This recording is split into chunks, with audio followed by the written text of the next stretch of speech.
Welcome to the chat on Newsday Amarillo and News Channel 10-2. I'm David Lovejoy. Good morning, everybody. I'm Rhonda Lawnert. And I'm Chuckalicious, Chuck Williams. And we welcome the maestro, the conductor of the Amarillo Symphony Orchestra, Mr. George Jackson, into the show. Happy New Year, conductor. How are you doing today? Happy New Year. I'm very well, thank you. How are you? We're doing great. We're doing great. Mr. Jackson, I noticed something probably, I don't know if it's just specifically your tenure as the leader of the Amarillo Symphony, or this is just something that I didn't notice until the last couple of years. You have really, really made a earnest effort and a valiant effort to open up the door to symphonic music and this type thing to any and everybody across the spectrum in our community. You're not looking for one particular person or type of person, a person who drives a Mercedes and wears furs to come to the symphony. You want to expose this to every nook and cranny of our community, right? Yeah, I think the thing that's so important is that the Globe News Centre is basically for everybody to come and witness our concerts. I think it's really the idea that it's for somebody specific. You know, it's an old-fashioned way of looking at things, and I think it's really important to know that actually, you know, we're open to everybody. You know, we hopefully offer something to everybody in Amarillo. And the great thing, like this Friday, I believe the 19th, you're kicking off another lunch and listen. That's right. Tell us who the guest artists are going to be and what are y'all tackling today? So we're going to be joined by, we have a very unusual soloist this week, and that is a harpsichordist.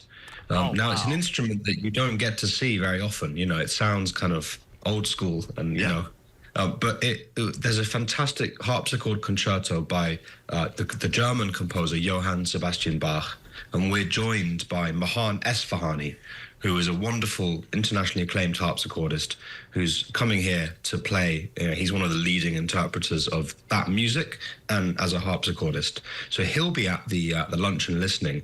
But also that's a really good chance for people to kind of get a sense of what they might want to listen for during the concert. You know, it's not an academic lecture or anything like that. It's just a little window into kind of almost behind the scenes. And, you know, just to help the process, almost a pre-concert talk, but even more informal than that. Yeah. And that leads me to that evening at 7:30, that special soloist will be doing to Bartok. Tell us about that. That's correct. Yeah, so the piece that we've chosen for this concert is Bartok's Concerto for Orchestra. Bartok's a Hungarian composer, and he, in about 1940, left Hungary, fled Europe, as many did at that time, and came to the United States and lived in New York. So he wrote this piece of music that's almost like a cross between a kind of memory of his previous life in Hungary that's almost being destroyed, and this kind of new, slightly unusual world that he's experiencing in the US. And so the thing about this particular piece is that it's a concerto for orchestra.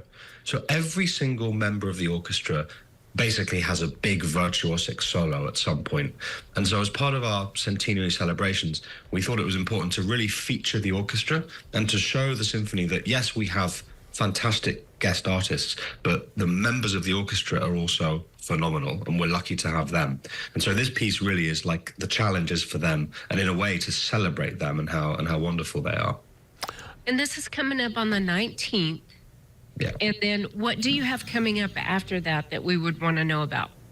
So our next concert is also a big one. You know, we're really pulling out all the stops. And that is going to be Mahler's Fifth Symphony. So big, huge orchestra on stage, loud, bombastic. And that's our next Masterworks concert, which will be in February.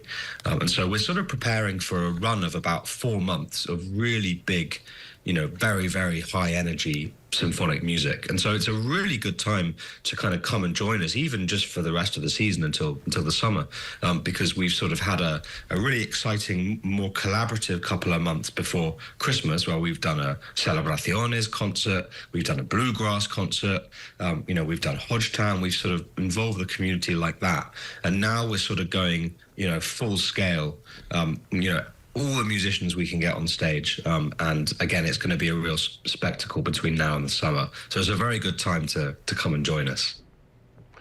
It's not unusual, is it, to hear some symphonic pieces sampled in some of today's music like rap, is it? Oh yeah, no, absolutely not. I mean, there's all sorts of sampling that gets taken from symphonic music. The challenge is, of course, that in symphonic music, it's not necessarily metronomically precise. Right. So it's obviously hard to sample with like a regular drum beat or something like that. But yes, you hear things, and I think that's exciting because people don't realize they're hearing an orchestra. 75 people on stage playing something that they're hearing. And so it's always nice to remind people that these are real humans making these noises and things like that. Mr. Jackson, one of the things, we're fortunate. You've traveled the world. Music has traveled the world. Matter of fact, you're just coming off a tour. And in a city of our size, there's cities twice our size that don't have a symphony, a ballet, these sort of things. Mm-hmm. How important is it for us as citizens of this community to support the Amarillo Symphony? Well, in a way, it's about quality of life. We can all live however we want, depending on our size of whether it's 200,000 or whether it's a million. But the point is if you live in Amarillo, what do you want to do with your Friday, Saturday night at the weekend? There's such an offering of a quality of life here, whether it's the theatre. I know that the Amarillo Little Theatre have a fantastic show at the moment, which continues this week, but also with the symphony. And I think that, the city's growing, but also it's important that we also attract people who realize that they can move to Amarillo from the rest of the country and have the kinds of things you might expect, in a also an international city. And actually that's not true of many cities of this size, as you rightly say. And so, the idea that you can basically have a night out at the symphony and you can go for cocktails afterwards and you can live a wonderful life here. I think the symphony is part of that. And so supporting us is just, part of the story of Amarillo being a wonderful place to live. And they've been here 100 years this year. Exactly. Right. Your anniversary. And a great way you can support them is becoming a seasoned subscriber.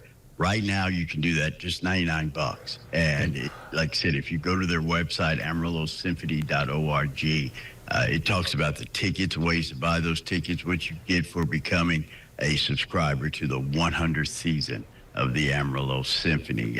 Coming up, though, in, I think it's March. Is that when we're doing the Carnival, the big event, the Symphony Ball at Night in Monte Carlo? Is that in February? Well, yeah, that's coming up. It's coming up in a couple of weeks. Mm-hmm. Tell us a little bit about that event.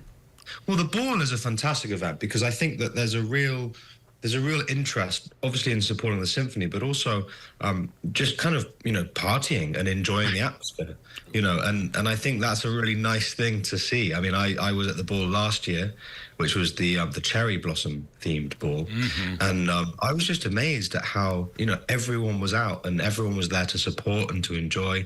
And I think it's really important for us at the symphony to also talk to people and get a sense of, what do people want from us? Because we're here to serve the community.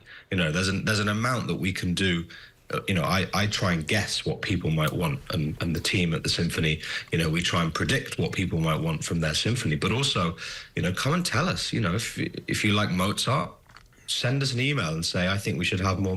We're very open to that, because of course the reason we've been here for 100 years is because I think there's been a close relationship with the community and what people want and what the symphony's offering them, And so I think that as long as we stay closely aligned through things like the Ball and particular events, I think hopefully we'll continue for at least another 100 years. You've got some great opportunities ahead. The lunch and listening session will happen on Friday. And then that night they'll have Bach to Bartok, a great piece of music. The harpsichord is really neat. I always think of Marie Antoinette when I hear it. The Symphony Ball is on the way. Night in Monte Carlo. And if you need more information, go to amarillosymphony.org. Mr. Jackson, thank you for your time today. Keep up the great work. Thank you very much. Absolute pleasure, and Happy New Year, everyone.